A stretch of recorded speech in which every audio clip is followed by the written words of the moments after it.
is Max Access, where Mackenzie Barwell takes you closer to members of Forge FC off the pitch on the Forge Audio Network.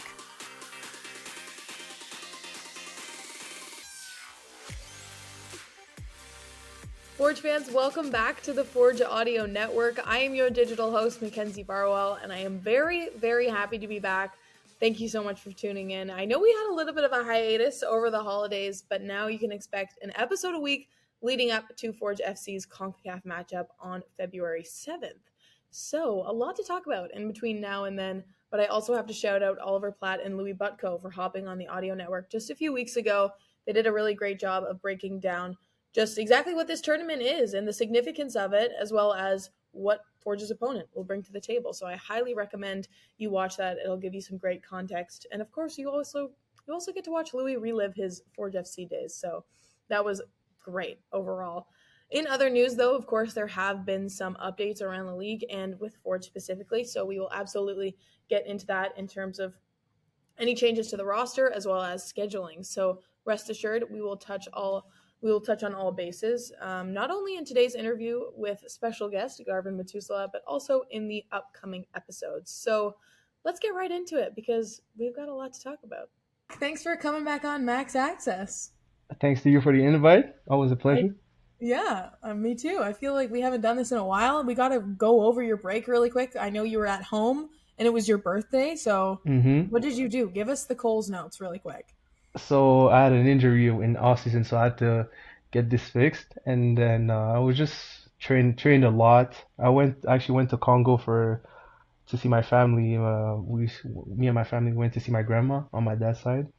So I met all my families from my dad's side. It was really nice, and now I'm back. I am back with Forge. Yeah, exactly. Okay, awesome. Well, I'm glad to hear that it was fun. You got to spend some time with family, which is also really nice. Tell the people where you're at right now. Where are you coming from? Give us the rundown. I feel like you're going to do the best job at explaining. Yep, so it's been 2 days now. We're in Mexico in Querétaro for 2 weeks basically. So we're having like a little camp here. We just played our first friendly today. So yeah, it's like a private facility like just for soccer basically. Just like good housing, and then the field is do you want to see? Should I show it? Should we do a tour? Let's go. Can you just do like a quick the people quick need tour. to see. So we're in the room. This is the room. And if I turn around, wait, there's a lot of sun. Hold on. The field is right there. So the field your is balcony? The balcony is literally on the field, in front of the field. So here, there's like the gym. There, that's where we eat. And if you guys can see there's another pitch. So it's really, really nice. So we basically spend our days here. We do gym, we do... Yeah, I was just going to say, I saw there's a pool as well. This is looking like a real hotel, almost like a resort. The pool is right, it's far, like, let me put it, it's right like there. This is unreal. You've got like the Forge FC playground, just... Yep, and it's just for us, so that's nice. Yep, just for us, for 2 weeks. It'll do. Oh, that's perfect. It's actually perfect. How many pitches are there? Is it like surround like 360 fields? There's how many? Because there's like a beach soccer field. There's a tennis court. There's a 9v9 soccer field as well, or no, not even slight. Let's say 7v7. So there's like 2 11-a-side pitches. There's one tennis court, one 7-a-side pitch, and one beach soccer pitch. Okay, yep. Garv. Chill. But nothing beats that field though. Let's not underestimate what Tim Hortons Field has to offer, okay? It's high up there. Yeah, Now that we've gotten into that, you just answered my most important question. Honestly, I was going to prioritize the accommodation there, but one of the things I wanted to bring up was a topic of conversation that came up a lot between Bobby and I. And that was the situation that you guys were in last season, having not played in CONCACAF with the restructuring of the tournament. And Bobby, quite often returned to that and mentioned it does make a big difference not having that experience on a multitude of levels. And even Oliver Platt, who came on the audio network a couple weeks ago, said that, the competition stirs up some competitive juices. So From your experience, because I know I've gotten some different responses from different players, but what exactly do you think is so advantageous about having, this before your regular hmm CPL season It starts? just gets you ready, especially when you bring new players in. It's since we started like basically a month and a half before everyone, we just get to know each other more before, set up the new tactics, just get on the same page earlier. So that's just more time for us to work on new stuff. And playing Champions League is you're facing good teams, so you get your, let's say, your level up, and that just gives confidence as well, especially if you can manage to get a result that brings your confidence up and just gets you ready for the season. Mm-hmm, mm-hmm. Yeah, you talk about getting your confidence up because we know, how competitive hmm and, established these teams are coming from leagues like Liga MX and the MLS. Um, and Yep. the reality is, looking at it objectively, you guys are coming into these games as the underdog. So how much of that is motivation Yep. to you, or, is it at all? Because I know a lot of the conversation is around having an opportunity to prove yourself. So hmm where does that come into play, or how much so, I guess? For me, those games I just see them as any other games. I just try to Hmm. play because I don't really feel pressure during games, so I just try to enjoy because it's obviously like a good experience as well. Playing against Liga MX Chivas is a big thing. Like 2 years ago when we played Cruz Azul, we were just trying to enjoy as much as possible because it's not every day you get to play at the Azteca in front of 40,000 Mexican fans and stuff. So Yeah. I think we know that we're made to be the underdogs, but we know that we can get a result like there. We all have quality. There's good players in this locker room, and we've all known each other for a while. So like we all know that we can get a result, win the game, and get through to the next round. Yeah, I mean, it's interesting hearing you say that, and I think you're completely right in that maybe the focus or, yeah, priority doesn't necessarily have to Mhm. be being the underdog, but more so Mhm. enjoying and like being grateful for that opportunity and just kind of seizing the moment. 100%. Because like I said, a lot of players dreamed about playing those games, you know. So we're lucky to be here, and we just gotta not take this moment for granted, you know, just like give it our all and try to get that result and get that win to go so we can go to the next round. Yeah. Do you have, almost an impulse to, when you're in situations like this, being at this, place that you're at now, do you think about when you were a kid, seeing you now and hmm playing at this level and in that environment? 100%. Especially the first time we went to Mexico, like so 2 years ago, I was like, that's actually crazy because 2 years ago I didn't have any contract. Even I'd say a year and a half before that, I didn't have any contract. I was playing in university. There was COVID, all this stuff. And then boom, you're playing at the Azteca in front of 40,000 people, and Yeah. like we've had a good good 2 games there, no, at home and away. So it was just sometimes you reflect and it's just how crazy life goes, you know? I honestly think about your story very often hmm because, you've talked about it before, but having so much uncertainty during your college years Yep. and then eventually getting the call and, being able to play with Forge and yeah, I think you in particular, it's a hmm huge jump and it's something you probably wouldn't have been able to predict at that point 100%. in your life. 100%. I would never think about that this would ever Yeah. happen to me. So February 7th, hmm you'll be here in the cold. I know. Sorry, like the news. Um, without, giving too much away, how is Bobby and how is the coaching staff preparing you guys for a game like this? Because we know what this team can bring to the table. hmm Having such an established, organization, but also such a big fan base. I think that also hmm comes into play when a few days later you go to play with them. But yeah, they're a competitive team. So what's the mindset and how are the coaching staff preparing you guys? So with Bobby, it's always the same thing. We try to impose our playing style to the other teams. We don't try to necessarily adapt to other teams, you know. So it's Don't reinvent the wheel. Sorry, that's exactly, just in the exactly, back of the exactly. So it's I would say it's like he's preparing another game. Obviously, there's more pressure. It's a game at a bigger stage, but the way he's preparing is not different than he's ever done in the past. So it's yeah. just trying to, yeah, it's just we're gonna try to. play the way Forge plays. We're not gonna try to change our style of play for another team. So.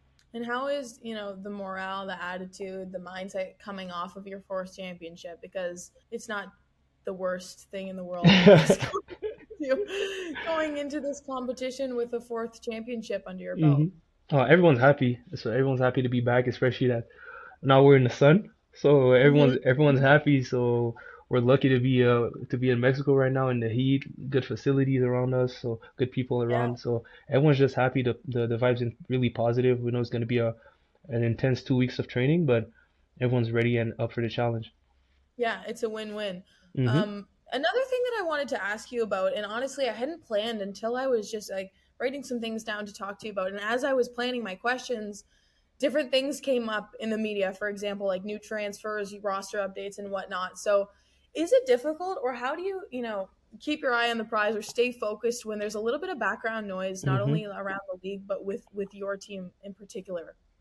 Me as a player, I really don't try to like think about it. Like obviously Yeah, sometimes you think about it like oh we lost this player, but at the end of the day, like we're gonna add players or we're gonna lose players every year. So it's at the end of the day, we just gotta stay focused and on us. Like if I can, I just gotta focus on my way of playing, not think about what's around.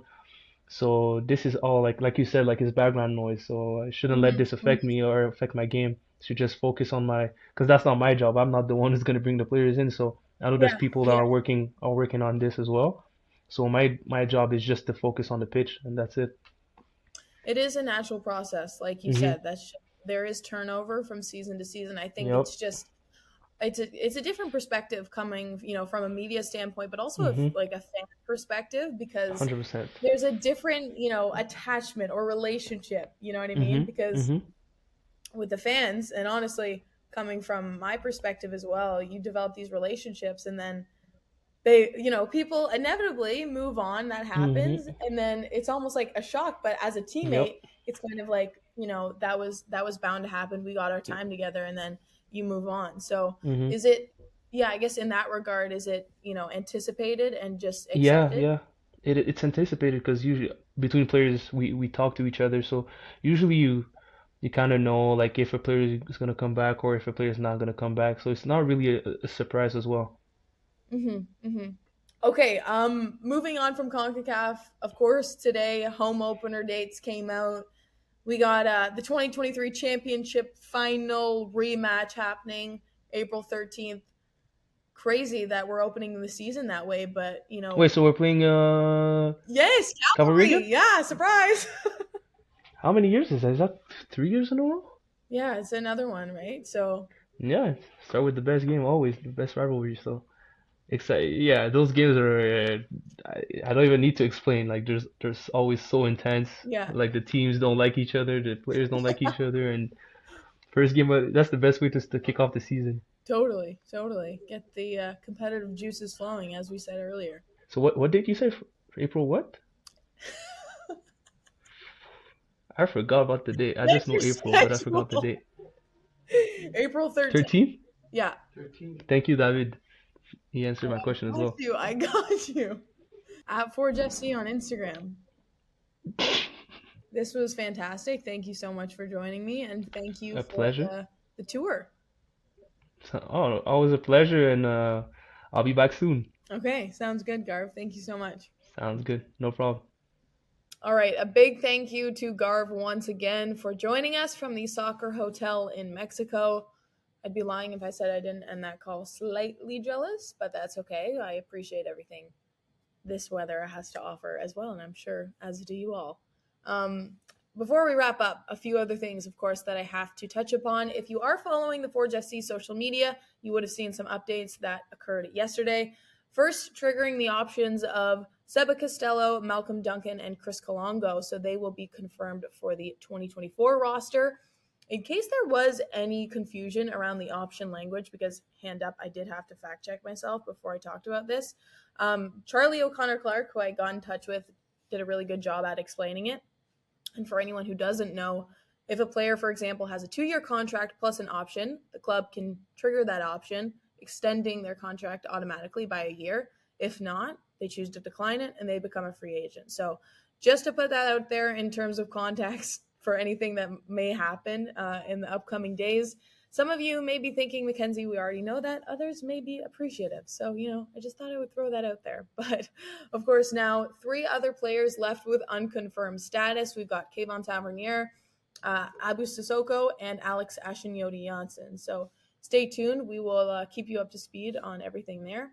And lastly, as I'm sure you know, we've had 3 players who have confirmed their departure from the club, including Woobens Pasillas, Mandrakar James, and as of yesterday, Rezart Rama. So that we will get into that. I think that conversation deserves an episode of its own, so you can expect that in the coming weeks. But I'll leave it there for now. Thank you so much for tuning in, and we'll be back same time next week. Thanks for listening to Max Access on the Forge Audio Network. If you like what you heard, please like, follow, subscribe, comment, and share. And you know what I was saying earlier too is that, obviously you're going to have this game and it's going to be hot, it's going to be warm, but for them to have the, authentic Canadian experience, I wouldn't mind if the snow was still on the ground. Maybe like a light flurries, you know what I mean? I don't know about that, but I'd rather not see some snow on the pitch. But if there's snow, you guys, yeah. I just want them to have the experience, Like I don't want them to come and it's just gray and like, you know what I mean? But I think they'll see a lot of snow like around the pitch, so that's enough for experience as well.